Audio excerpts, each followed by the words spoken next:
Hi guys, it's Emily. Welcome back to my channel. So today I have a bunch of new digitals to share with you. These are all available in my shop currently. And I just wanted to show you what they look like printed out. I have printed them out just on plain copy paper. So most of these I would probably print out, if I was going to use them, I would print out on cardstock.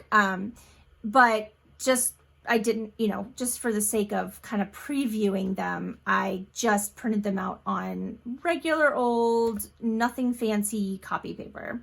So you could kind of get an idea of what they look like.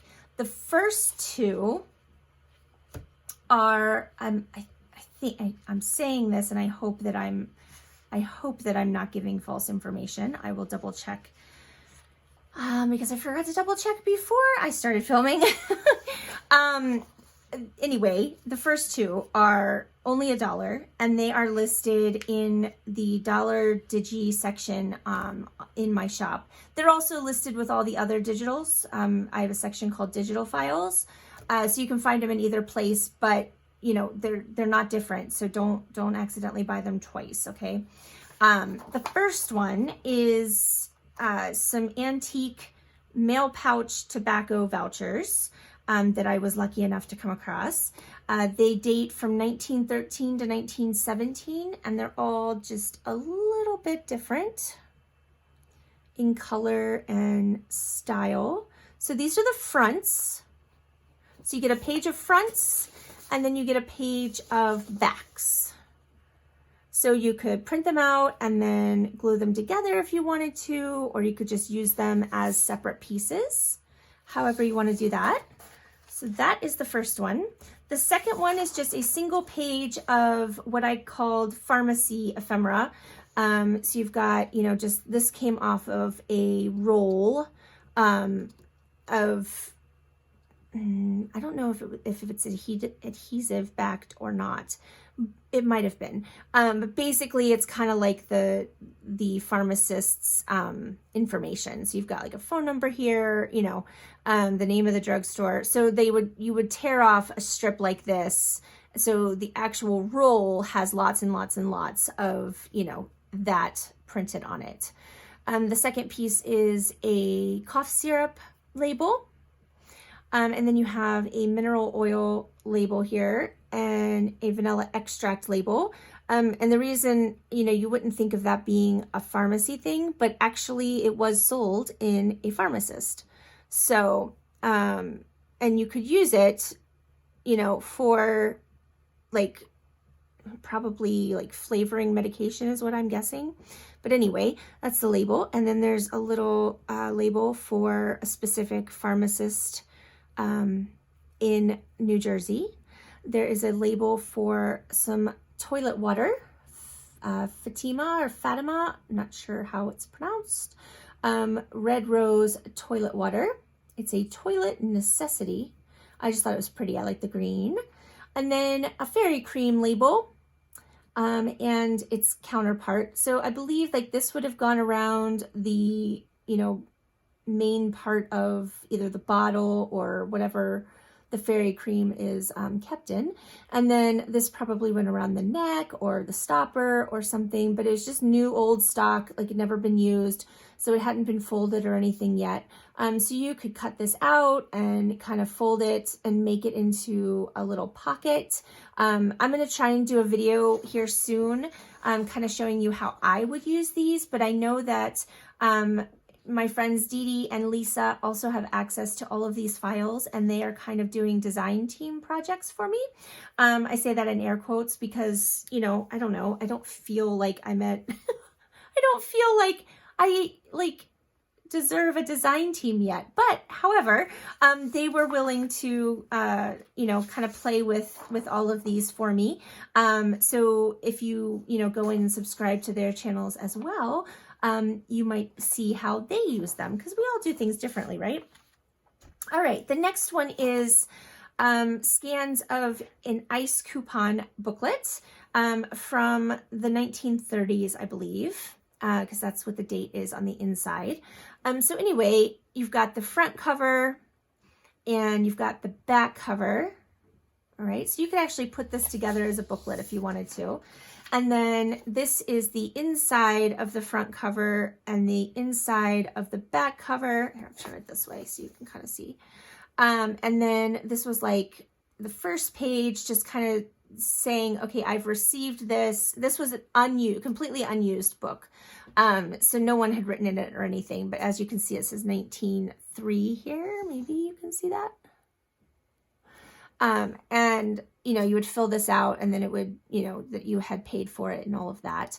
And then here's just a little reminder, you know, that you need to order some soon. And then the third page, third and final page, is one of each of the types of coupons that were in the book. So you've got your 50-pound tickets, your 100-pound tickets, and your 200-pound tickets. And, you know, you could cut this out whole and punch a hole there and make it a tag. You could cut each, you know, you could cut it down into individual tickets if you wanted to. Lots of things that you could do with that. Or, like I said, you could print this out numerous times and then take your other pieces and actually, you know, staple them together and make a little booklet if you wanted to. So that is that kit. And then the next 3 kits are all scans of Victorian scrapbook pieces. I was so lucky to find at the Antique Mall just one page from a Victorian scrapbook, and then also some loose pieces of die cuts. And so I've made 3 different kits out of those. The first one is all about flowers. Now, these weren't in the best shape because they were not taken care of. They were all falling off the paper. You've got some pieces, you know, missing. So, you know, they're not perfect by any means, but they're very old. You know, I mean, they're well over 100 years old.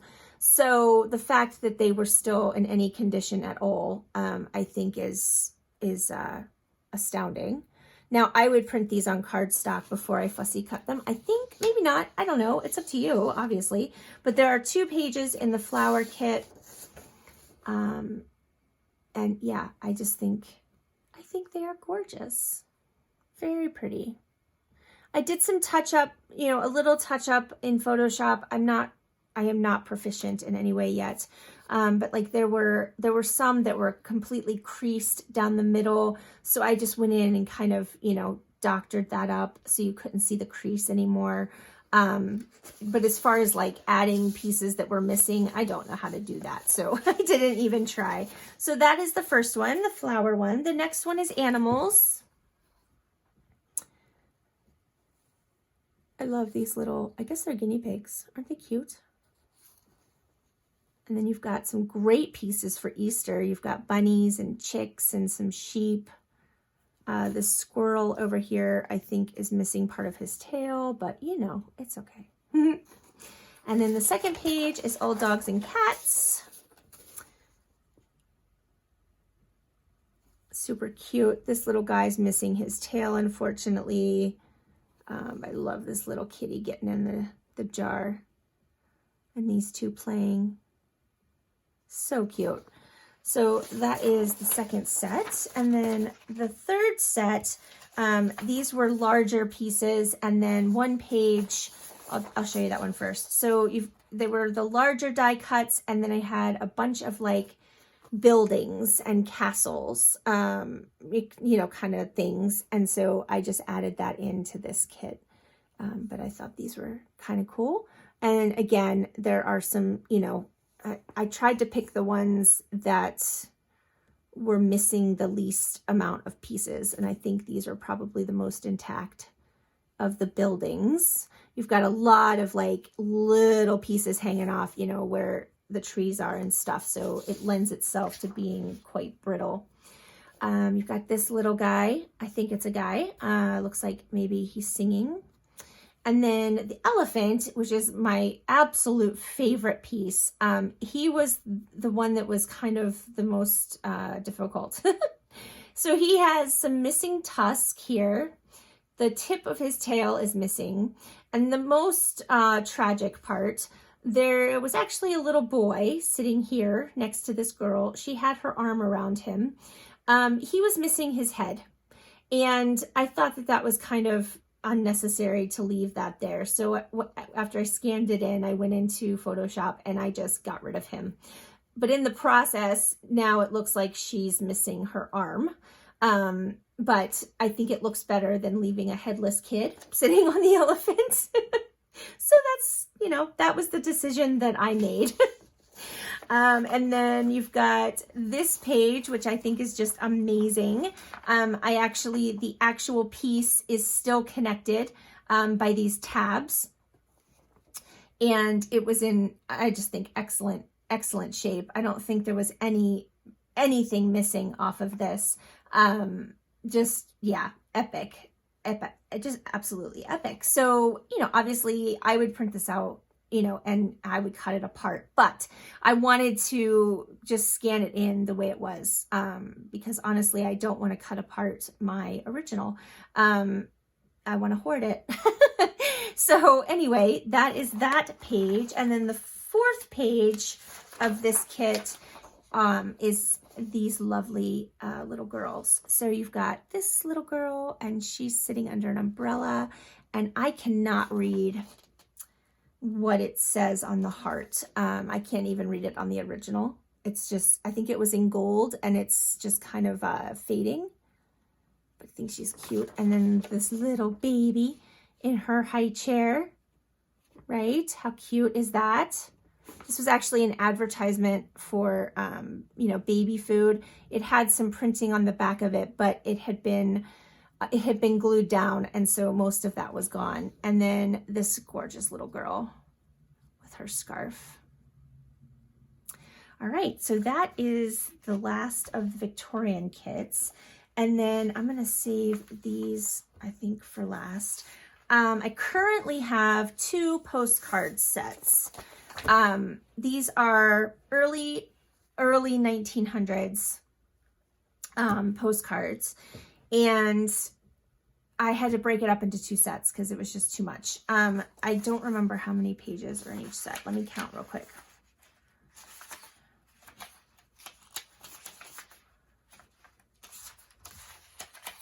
Okay, this one has 7, and then set 2 has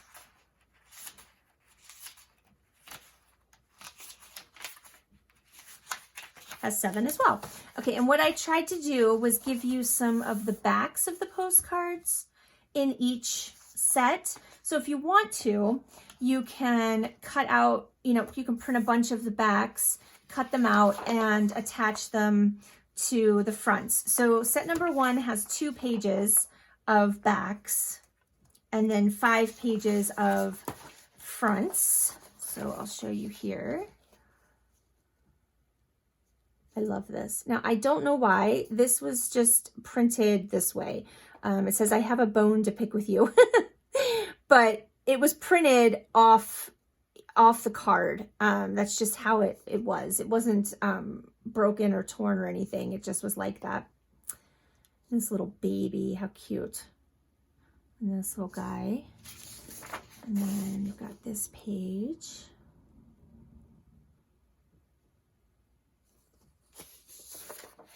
And this one, I like the kitties.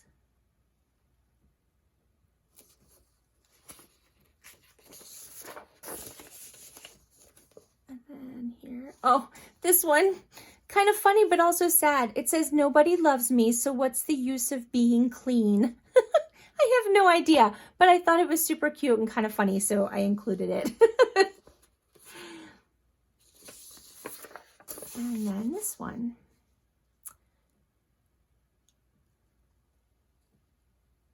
All right, so that is set 1. And like I said, you get in this set 2 pages of backs that you could, you know, attach to the fronts. And then you have 5 pages of fronts. And then set 2 is very similar, but you just have 1 page of backs here and 6 pages of fronts. So I love this. I love this one. It's my favorite. And then these little kids, how cute are they?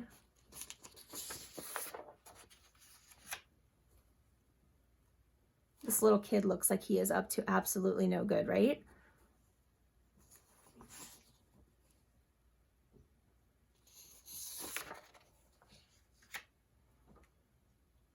And then this one says, sillies, as if I can't see their spooning. Just, I mean, so cute. I love this one too. And this one. I love them all.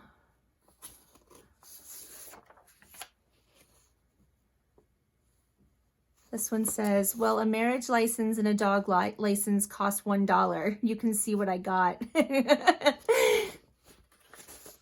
of humorous. I don't know, just something fun. Just a bit fun. All right, so that is the second of the postcard kits. And I have more to list. I just haven't done it yet. Okay, so if you remember, or if you saw the video, I showed you these little guidebooks that I got at an online estate sale auction, and they date 1916, and I had promised that I was gonna scan them and offer them digitally. Well, now I can't find the color plates. Here we go. And I did. So there will be 4 sets total. It doesn't look like that many pages, but there are a lot of pages in this little book. So there will be 4 sets total. I currently have 2 listed. So I'm just going to quickly go through. The first kit is 20 pages. So that is 40 pages of the book, because I did 2 pages per page, if that makes sense. I didn't do anything to them. They are just scanned in the way that they are. So I'm just going to go through kind of quickly.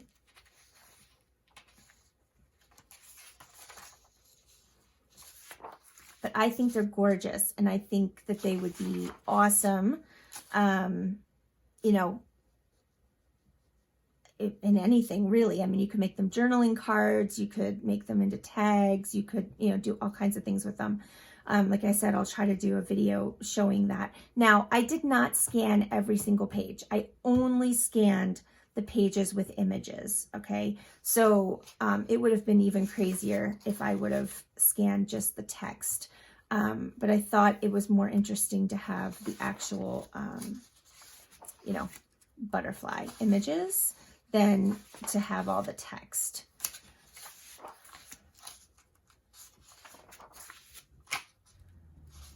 And this actually is, I think, printed reverse order, so, but whatever.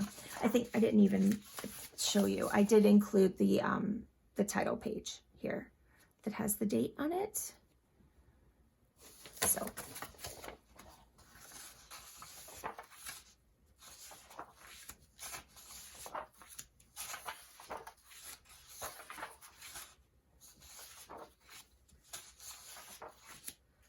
All right, so that is set 1. And then set 2 is very similar, but it is 19 pages. I think sets 3 and 4 will also be 19 instead of 20. But again, it's just the plates with the actual butterflies.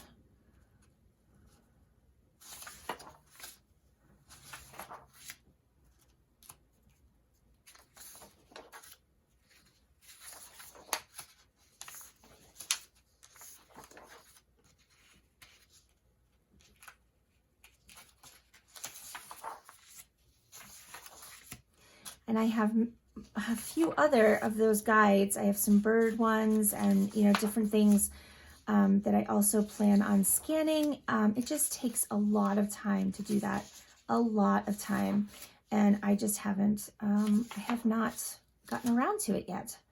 But at least, you know, if you like these, you have some to play with.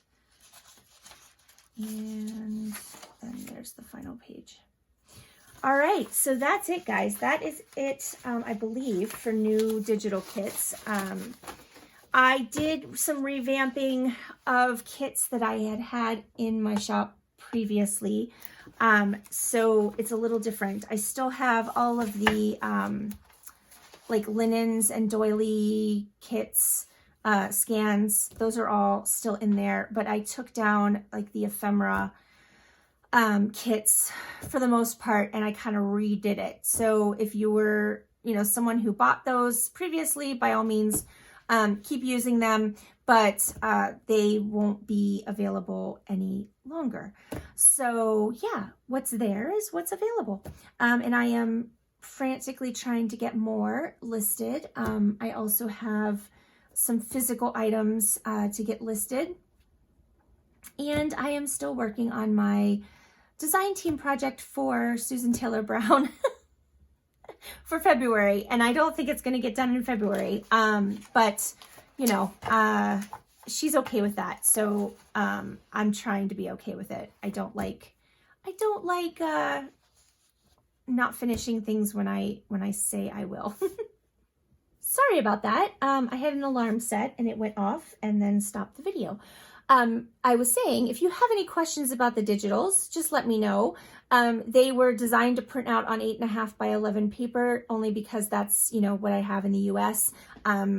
Basically, most printers, you can just choose fit as an option when you're printing, and it'll fit it to whatever paper you're using. I obviously am not an expert on all printers, so I can't answer every question like that. But if you have any trouble with the zip files, again, it's going to be different depending on what kind of computer you're using. But for the most part, you need to know how to open a zip file. Some of these are not in zip files. Some of them are just JPEG files. But, make sure you have an idea of how to do that before you purchase, because I might not be able to help you, if that makes sense. But, obviously, if you have any troubles with anything, just let me know and I will do my best. All right, guys, the link to my shop is in the description box below, and I will talk to you guys soon. Have a fantastic day. Bye.